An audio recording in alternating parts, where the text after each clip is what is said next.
Commercial స్టోరీకి పౌరాణికాలతో ముడిపెట్టి తీసిన వనవీర movie story కుల వివక్ష బ్యాక్డ్రాప్ లో విలేజ్ పాలిటిక్స్ చుట్టూ ఉంటుంది.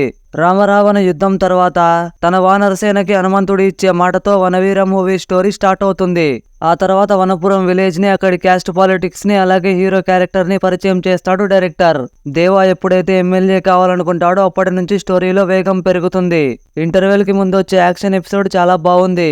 దేవాకి మరియు హీరోకి మధ్య విరోధం ఏంటి, దేవాని రాజకీయంగా పడగొట్టేందుకు హీరో ఏం చేశాడనేది సెకండ్ హాఫ్ లో డైరెక్టర్ అంత ఇంట్రెస్టింగ్ గా చూపించలేకపోయాడు.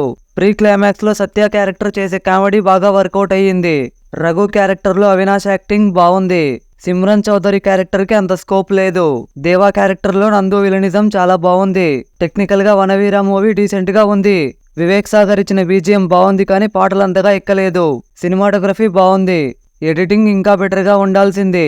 డైరెక్టర్ అవినాష్ వనవీర మూవీని చాలా బాగా హ్యాండిల్ చేశాడు, కానీ ఎమోషన్స్ విషయంలో ఇంకా బాగా వర్క్ చేసి ఉంటే మూవీ నెక్స్ట్ లెవెల్లో ఉండేది. మా ఈ రివ్యూ మీకు ఎలా అనిపించింది కామెంట్ చేయండి. ఇలాంటి మూవీ రివ్యూస్ కోసం ఛానల్ కి సబ్స్క్రైబ్ అవ్వండి. పక్కనే ఉన్న గంట సింబల్ ని ఆల్లో పెట్టుకోండి. మా వీడియోలు మిస్ అవ్వకుండా ముందు మీరే చూడొచ్చు. Until then see you, bye by.